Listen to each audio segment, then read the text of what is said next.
All right, so now the thing to do is to start permanently locating all of the different units on the pedal board. I always start off with the power supply. And as we said, for mounting, we're not going to be using Velcro for this. We're going to be screwing everything down. And we're going to be using these, what I had mentioned before, these solder tabs, right? I call them solder tabs, but they're just basically like little lugs that I get from Mauser. The part number I've stated before is the Mauser number is 534914. So if you wanted to get some of those, you can. And what I do basically is, let's say on the unit here, there's screws here. On an MXR unit, there's screws underneath. And I just put the screw through the piece. In the case of the power supply, there are no screws underneath the unit, so we're going to have to use the ones on the side. And I just take a pair of needle nose here and just kind of bend them up to allow for mounting to the board. So what I do then is place it where it needs to be. Okay, so we're going to probably put it, you know, as close to the edge to be conscious of space. And then you can just basically very easily take your 16th inch bit and give yourself a pilot hole into the board, right, to basically put in your screw. So I'm basically going to give myself a little bit of a marker for each one of these holes with the drill, right? And then I'll take the unit off and go ahead and get these a little bit deeper as the unit interferes with the drill a little bit. So taking it off facilitates getting the bit in there. Okay. Put that aside. We've got our handy dandy vacuum near here. So go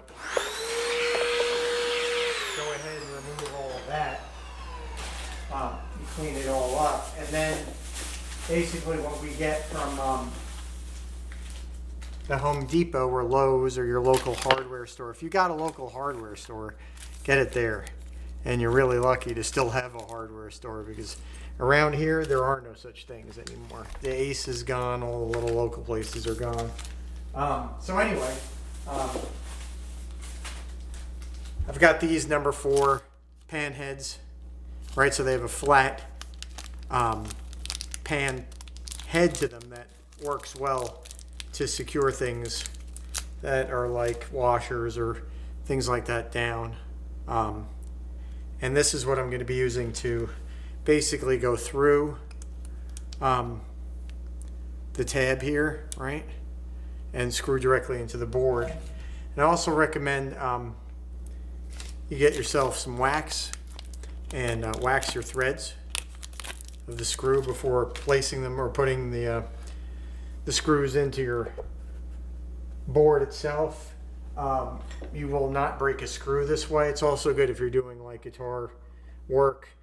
Let's say putting your tuner's machine heads on your headstock, especially in maple. There's a real tendency for those things to just kind of snap off as you get, you know, the screw down into the wood further and further. The torque on the screw gets really intense in the heat. So if it's waxed, you will never break one, or your likelihood of breaking one will drop to the point where you're not going to worry about it anymore. So good idea to do the wax like I'm doing here, and I'm just kind of using my screwdriver. It also really helps with you know, just the force that it takes to get the screw into the wood. I mean, with the wax, it's almost like you're using a greased machine screw as opposed to, you know, driving in a wood screw. It takes a lot of the fatigue out of your wrist for screwing these things on.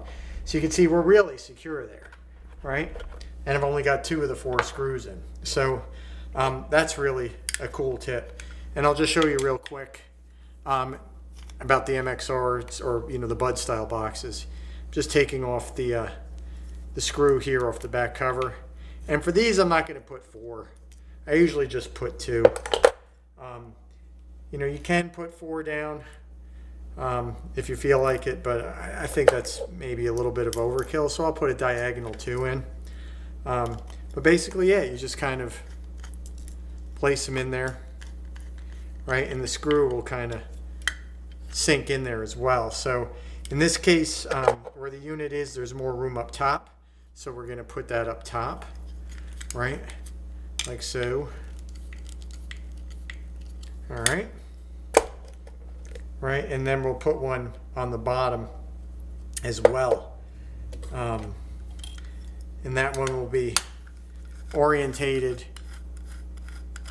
to the side of the unit as there's room there. So it will have room for the screw, as we were going to cheat this particular pedal close to the edge of the board. Right?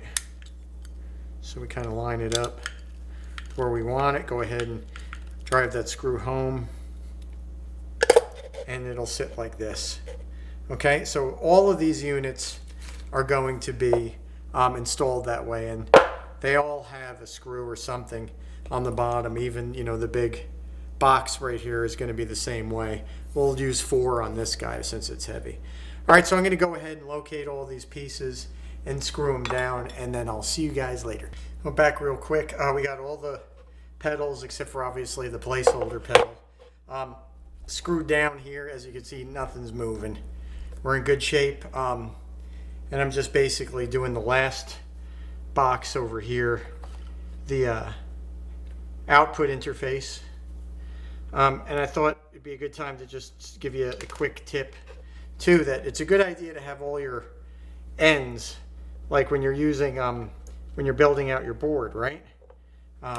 In this case, we're obviously using the, you know, the 3 Monkeys stuff, which is the smallest profile stuff out there, to allow us to really nest these pedals very close together. But I recommend when you're laying out your pedals, just put the jacks from your kit, you know, into the pedals themselves. Both, you know, the DC jack here, you know, the DC jack, as well as the audio jack.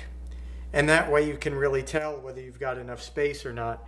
And you can get them really close together that way. I mean, you can see here we've got, you know, basically a finger's space between the two, which is, you know, really just enough to suffice for the cables to run through there.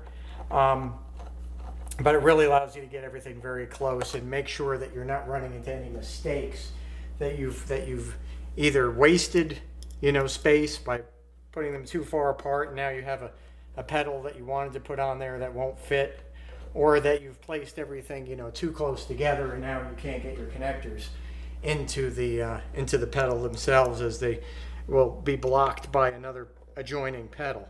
So that's sort of like what I wanted to kind of let you know, is one of the tricks of the trade. So, you know, basically we're done with this section right here, you know, and what we'll do next is wire in the DC first. We'll place that all around, and you will have to lift up pedals, like maybe lift up one side or lift up both sides, but it's relatively quick to just use a screwdriver. So like when you want to take these connectors out, you're going to want to lift one side or the other, you know, measuring your cable out, putting it all together, getting it ready to go, screwing it on, placing it in, and then locking it down. So, you know, it's a multi-faceted sort of project to do this correctly. But when you're done, you end up with something that's, you know, very well nested, very neat, and looks kind of cool. All right, so I think that's enough for now, and we'll come back when we're doing some of the DC wiring, and hopefully our other pedal might be in, the other compressor pedal might be in by then. All right, so thanks for watching, and I'll speak to you guys later.